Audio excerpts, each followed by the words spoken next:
Logan, you're watching Dirt Live. Hey, welcome back to Dirt Live. I'm here with Danny Eberts and Art Saavedra, ahead of the tech of Score and HDR. Welcome to the show, guys.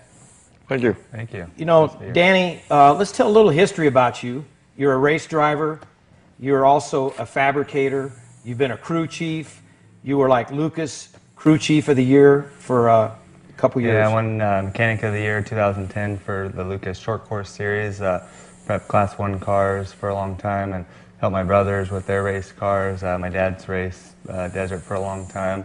I've also done a lot of USAC Midget Sprint car racing. Won the USAC Midget Championship in 2001. And prepped cars and raced the Baja 1000 and with 2 Class 1 cars that I prepped and prepared for that race. So a lot of history behind you in racing, your dad, Tom, and the whole family. Yeah, second generation. All 3 of my brothers, 4 brothers in total, have all raced, with Score, HDRA for a long time now. Now, you came from racing back east. You did some sprint car racing? Yeah, I won the championship here in the Western States, the USAC Championship, and I moved to Indianapolis and raced for a full season there. Got to race all the tracks there and raced sprint cars and Silver Crown cars and midgets, and then kind of came back and started racing. I got to race a Pro 2 in the Lucas Series. I raced a Pro Light in the Core Series in 2007, and been trying to either drive or work on race cars to make a living, and done so for a while now, and happy that I'm able to still do that. Well, let's kind of go back a little bit. In 2012, you guys raced a 2-car team for the 2012 Baja 1000. It went all the way down to La Paz, and Brad Etter owns the cars. Yeah, Brad Etter owns 2 race cars. We raced them. Brad had some unfortunate luck at the very beginning, and the car got taken out of the race. So the second car that was Corey Cruzman was driving, and Ricky Gaunt, which are both sprint car drivers, racing their Corey Cruzman's first off-road race and Ricky Gaunt's first Mexico race. And so they decided to do the Baja 1000, and I got to help them do that with the pre-running and the setup of the race car and all the logistics of the team. And had a very good race going until we got to Loreto when I was driving the car, and we had a refueling fire that caught the whole car on fire in a chase truck. Well, let's kind of, everybody knows that, we've seen all the video and everything from it since November of last year. So let's just kind of run through, as you pulled into Loreto, what took place as you came in. Yeah, we got into Loreto, I think it was about 9:30 in the morning. Been racing just over 20 hours, and was driving the car, and as I pulled into the pit, made sure I got into the pit calmly, safely, and my co-rider exited the car. As soon as we pulled in, I shut the car off, turned all the fans off, and we're going to get out. We're going to take, a 4 or 5 minute pit stop, make sure everything was good for the last 250 miles of the race. And just I shut the fans off. The fuelers were already trying to fuel the car, and we had either the hose break or clamp break, and it sprayed the car and ignited the whole car. And I was completely strapped in, and my window net wouldn't go down. So I had lost a few seconds to get my window net down and then get my belt off, my pumper, my water system, my radio, and then I went out the right side of the car, which actually is better because it was away from the side that was fueling. And as soon as I knew the car was on fire, I held my breath, which definitely saved my life. And so it exited the right side of the car, and the car was completely engulfed. You can't even see the car. I jumped, when I landed out of the car, I thought it was on fire because of the fire was so far from the car.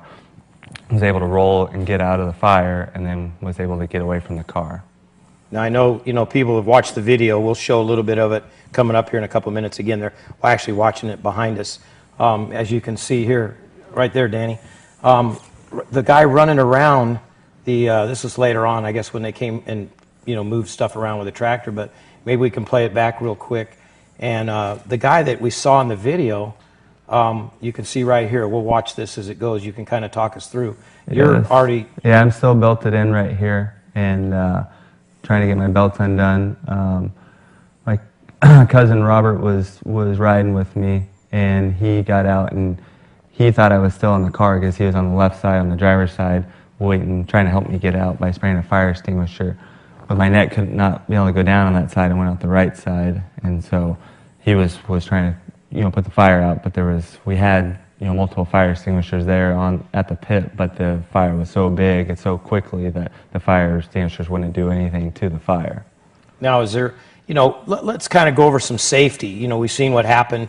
You're here tonight and definitely went through some bad injuries with this. And what could have prevented maybe a lot of it?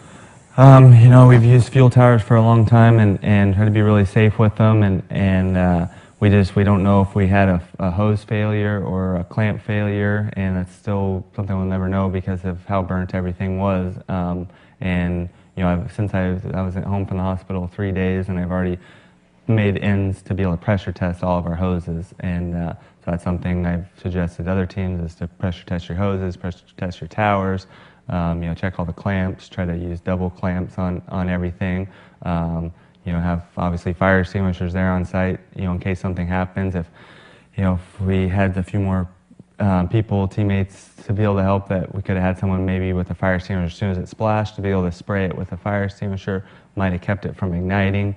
Something we don't know and something, wish we would have had there. And, I was wearing all the proper safety gear. I had a 3-layer Alpine Star suit on, an impact helmet with the proper skirt, I had Nomex underwear, good 2-layer Carbon X race gloves, and I still received 2nd and 3rd degree burns on my hands, my face, because my shield was open, my elbow and my right heel, even through the Nomex and the 3-layer driving suit. My crew, usually we have them with suits and helmets there because 1,000 with as many people as it takes to do a race like the Baldwin 1000 Peninsula Run.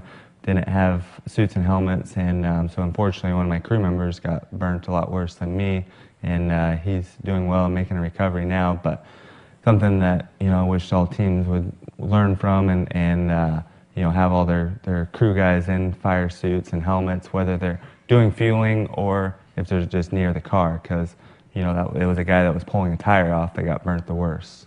So basically, we're trying to let people know out there that it is very important. Even the driver has all this protection, but the crews in a case like this probably could have prevented some major the injuries that your one crew guy got. Yep, exactly, and that's the thing. I think if everyone first tries to prevent the fires from happening is the obvious thing, and then the second thing is have the right safety gear on. It as bad as this fire was, it shows if you wear the right safety gear and you're able to get out of the car, you can get out with fire and still live to race another day. And same with the crew guys too. If they're wearing the right safety gear, even if something like this happens, they will not suffer the amount of burns that you can without it. It's amazing the technology and the fire equipment that they have now, and so you just all need to wear it and wear the proper stuff. Now let's talk about Stand 21 jumps in, and you're working with them and doing a lot. They gave you some great Christmas presents. Yeah, Stand 21 is really involved in safety stuff, and they're doing a safety seminar coming up soon, and I'm going to speak at that, and just want to try to help people learn from this, and stuff that Art's done for a long time with his injuries is that fire is a very dangerous thing, and you don't know when it's going to happen. So Stand 21 is really behind the safety part of it, and it's cool that they're involved in the off-road racing community to spread that that word of safety. And Art's been promoting that for a long time, but there's still a lot of guys, even with these high-dollar race cars, that wear single-air suits and Nomex and the proper gloves and shoes, and it's just, I hope people learn that as bad as my burns were, that if I didn't have the gear on that I had, I'd probably still be in the hospital now, and so. Yeah, because I know. How long were you in the hospital for? I was in the hospital close to 3 weeks. I had 2 surgeries. I ended up actually going home quicker than doctors expected. I did get some skin grafting, but not from my actual own skin. So it was a quicker, longer than I thought I was going to be there with it, but quicker than doctors expected. All right, Art. As we talked, Art, you've been around racing your whole life, and you're now the tech director for HDRA and SCORE. And I'm sure when you saw this happen, your accident was 35 years ago. Yeah. My accident was 35 years ago, and it was a completely different thing. It was a motorcycle van collision. I wish the story was a lot better. It'd be a lot more interesting. But from all of that and being burnt as bad as I am, I go to the races emphasizing the fact that the fire suits, your helmets, your Nomex netting, your Nomex underwear, your shoes, your gloves are very important. And that's why, you know, we at Arts checks everything. I mean, we look at the helmets, we look at the gloves, we look at the fire suits, we look for holes. Anything that gets under that fire suit will keep burning as your skin burns. Now, you know, Danny, let's point out the safety guys were so good to you. Let's give them a little kudos. With SCORE International, the SCORE rescue guys were on scene very quickly after it happened. I mean, they're covering a race that's almost 1,200 miles long, and we're there. And when we went to Loreto Hospital, they were there with us the whole time. They got plane flights down to us, got us to safety. So I learned a lot more about burns than I ever wanted to know, and how life-threatening they can be with the swelling and, you know, with flames, you know, in your lungs. And you know, the SCORE rescue was great and was a lot of help there. And so. All right. Well, we want to let the fans know, if you want to see Danny out at the Long Beach Grand Prix, you'll be there with Stand 21. Be talking about this accident. You can see right here, folks, the helmet that Danny was wearing. We have a driving suit here, which you can see a lot of the burn marks. And like I said, very important to wear that Nomex. I know a lot of guys don't. Maybe starting tonight, they'll start doing that. Yeah, I hope people, you know, wear the right safety gear.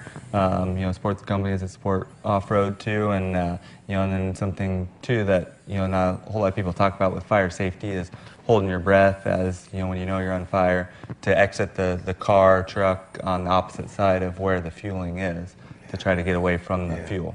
All right. Well, Danny, thank you very much for joining us. All right, thanks for having me. Once again, great job. Always a Tech pleasure. Director.